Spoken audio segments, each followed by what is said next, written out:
ओम शांति।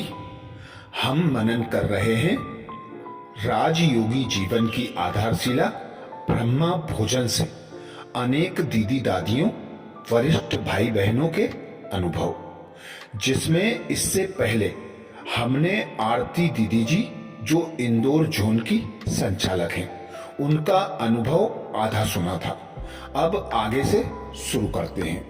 दीदी जी से प्रश्न किया, दीदी माताएं घर गृहस्थी में रहती हैं, उनको रिश्ता निभाना है, परिवार में रहते हुए कट नहीं कर सकती हैं। बच्चों की शादी है या किसी और की, उसमें जाती हैं, उस समय किस प्रकार से नियम निभाएं?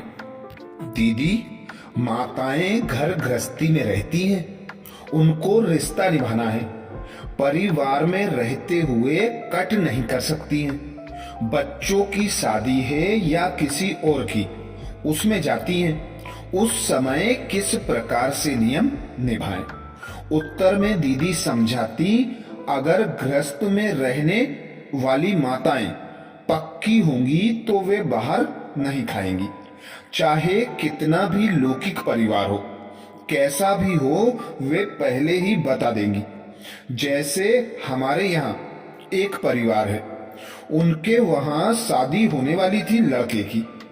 उन्होंने अपनी होने वाली बहू को पहले से बता दिया कि हम आश्रम पर जाते हैं, हमारा नियम यह है, हम किसके हाथ का नहीं खाते हैं, इसे फील नहीं करना।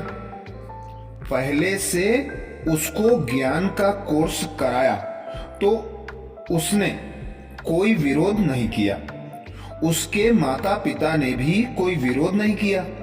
मैंने देखा है, एक जगह ज्ञान सुनाने गए तो एक ऐसी माता ज्ञान में निकली जो श्रीनाथ द्वारे को मानती है। श्रीनाथ द्वारे वाले नल के पानी से खाना नहीं बनाते, कुएं के पानी से खाना बनाते हैं। वह मधुबन में आई तो यहाँ भी कुएं से पानी निकालकर भोजन बनाकर खाया। वह माता भक्ति मार्ग में रहते हुए इतने कड़े नियम को फॉलो कर सकती है, तो हम नहीं कर सकते क्या? हमको कौन रोकेगा? थोड़ा लोग हंसी उड़ाएंगे, यही ना? हम उनका सामना करें। शुरू की माताएं इतनी पक्की होती थी कि वो अगर शादी में गईं तो अपने बच्चों को साथ ले जाती थी, थाली में खाना परोस देती थी, खुद ऐसा शो करती थी कि हम खा रहे हैं, लेकिन बच्चों को खिला देती थी और खुद यूं ही उठ जाती थी। नियम तो फॉलो किया, युक्ति युक्त चले, किसी को पता भी नहीं चला और नियम भी निभ गया। दुनिया वाले जानते हैं कि इनका नियम है कि बाहर का खाना नहीं खाते, लहसुन प्याज नहीं खाते। अगर कोई भाई होटल में कुछ खा रहा होगा तो तुरंत उसकी रिपोर्ट सेंटर पर आ जाती है। आज हमने फलाने भाई को जलेबी खाते देखा या हमने होटल में कुछ पीते देखा। कहने का मतलब है कि दुनिया वाले ये सब बातें नोट करते हैं कि हम कितनी धारणा पर चलते हैं। इसलिए हमें अपनी धारणाओं में ढीला नहीं होना चाहिए।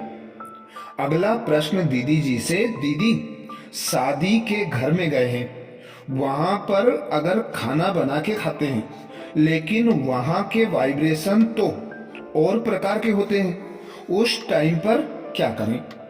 उत्तर में दीदी समझाते, कई माताएं सुबह जल्दी उठ करके पहले बना करके टिफिन में पैक कर रख लेती हैं, कोई उपवास भी कर लेती हैं, कोई फ्रूट आदि खा लेती हैं, या सिर्फ दूध पर या चाय पर रह जाती हैं। 1-2 दिन की ही तो बात होती है, तो अपने ऊपर है कि हम किस तरह से युक्ति युक्त तरीके से अपने को बचा करके चलें। अगला प्रश्न दीदी जी से, दीदी बाबा को यदि कोई सेंटर वाले फ्रूट और पानी का भोग लगाते हैं, पूरे भोजन का नहीं लगाते हैं, तो ये कहाँ तक ठीक है? दीदी, बाबा को यदि कोई सेंटर वाले फ्रूट और पानी का भोग लगाते हैं, पूरे भोजन का नहीं लगाते हैं, तो ये कहाँ तक ठीक है? उत्तर में दीदी बताते, बाबा के लिए भोग पूरा रखना चाहिए। बाबा हमारे घर का सदस्य है। जैसे कोई बुजुर्ग व्यक्ति होता है, घर में बैठा हुआ है, तो उसको बना करके खिलाना ही है। ऐसे ही बाबा को समझना चाहिए। बाबा को भोग लगाना जरूरी है। ताजा भोजन बनाकर बाबा को जरूर स्वीकार कराएं। केवल फ्रूट का ही नहीं, हम फ्रूट खा रहे हैं क्या? अगर हम उपवास में हैं, हम फ्रूट खा रहे हैं, तो हम पहले बाबा को खिलाएं।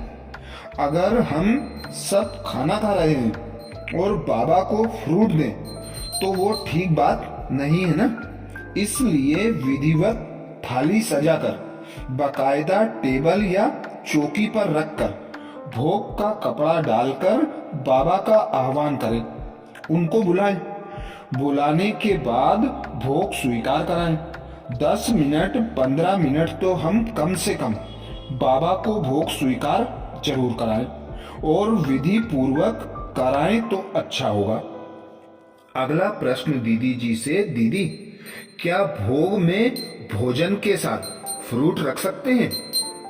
उत्तर में दीदी समझाते, कभी कभी जिज्ञासुओं को फल देना पड़ता है, या कोई घर में बीमार है तो देना पड़ता है, इसलिए फल रहता है तो अच्छा रहेगा।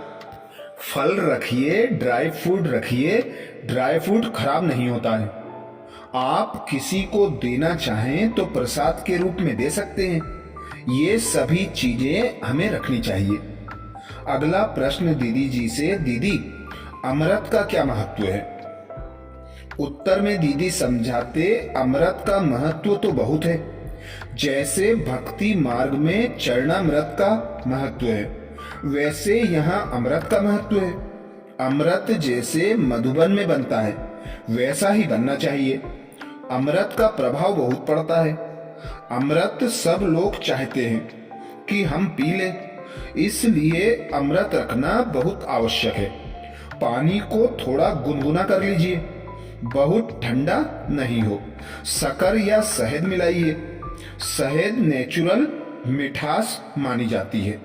फिर इलायची है, केसर है, तुलसी के पत्ते हैं, सब मिक्स करके डाल दीजिए।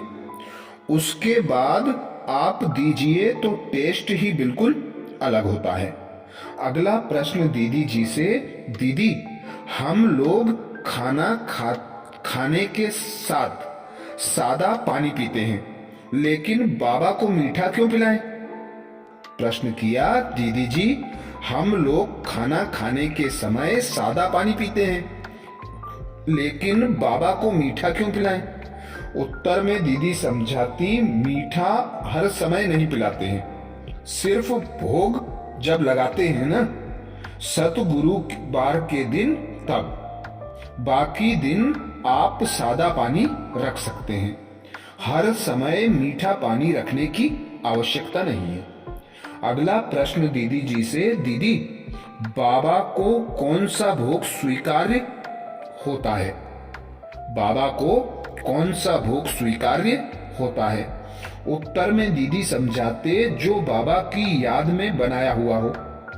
बाबा ने एक बार अनुभव कराया था। जैसे कोई भोग का पैसा लेकर आते हैं, कहते हैं हमारी तरफ से भोग लगाना, तो बहनें पूछ लेती हैं कि आपको क्या चाहिए भोग में? वह कहेंगे हमको समोसा कचौरी चाहिए। फिर जब हम भोग बनाते हैं तो उस समय कौन याद रहता है? वह आत्मा याद रहती है ना, बाबा तो याद नहीं है ना, तो बाबा भोग स्वीकार नहीं करता है। ऐसे समय पर अगर हम बाबा के लिए बनाते हैं, बाबा की याद में रहकर बनाते हैं, तभी भोग स्वीकार होता है। भगवान का भोग बहुत प्यार से बनाएं और भगवान के लिए ही बनाएं। भले भोग कोई भी लगाए, लेकिन संकल्प हमारा बाबा के लिए हो। अगला प्रश्न दीदी जी से। दीदी, बाबा को भोग लगाते समय अपने अंदर किस प्रकार की भावना पैदा करते हैं? बाबा को भोग लगाते समय अपने अंदर किस प्रकार की भावना पैदा करते हैं? उत्तर में दीदी समझाते, मैं जब भोग लगाती हूँ तो दृश्य बनाती हूँ, जैसे मैंने बाबा के लिए चौकी या टेबल रखी है, उस पर भोग की थाली रखी है, सब प्रकार का भोजन उसमें है। फिर मैं बाबा का आह्वान करती हूँ तो मुझे ऐसा फील होता है कि सच में बाबा हमारे सामने बैठे हैं और मैं बड़े प्यार से अपने हाथ से बाबा को भोग स्वीकार करा रही हूँ। कई बार ऐसा भी अनुभव होता है कि हमको भी बाबा भोग स्वीकार करा रहा है। साथ साथ मोहब्बत से बाबा का आह्वान करके भोग स्वीकार कराएं तो सच में भगवान ने भोग स्वीकार किया है, यह अनुभव होगा। अगला प्रश्न दीदी जी से। दीदी, जैसे भोग की थाली है, चौकी है, क्या ये सभी चीजें सिर्फ और सिर्फ भोग के लिए ही यूज करते हैं और कामों में तो नहीं यूज करते हैं? उत्तर में दीदी समझाती, मधुबन में बाबा का कमरा है, जैसे यहाँ चौकी रखी हुई है ऐसे ही क्लासरूम में वहाँ एक टेबल बाबा का रखा है जिस पर हम सतगुरुवार का भोग लगाते हैं। वो टेबल अलग है और किसी प्रयोग में नहीं आता, उसको केवल सतगुरुवार के दिन प्रयोग किया जाता है, बाकी दिन उठाकर रख देते हैं क्योंकि वह बाबा का टेबल है, हम उसको झूठा नहीं कर सकते। अच्छा, अभी हमने सुना BK आरती दीदी जी, जो इंदौर जोन की संचालिका हैं, उनका विशेष अनुभव ब्रह्मा भोजन पर। ऐसे ही और वरिष्ठ भाई बहनों के, दीदी दादियों के अनुभव के लिए बाबा के चैनल को सब्सक्राइब करें। अच्छा, ओम शांति।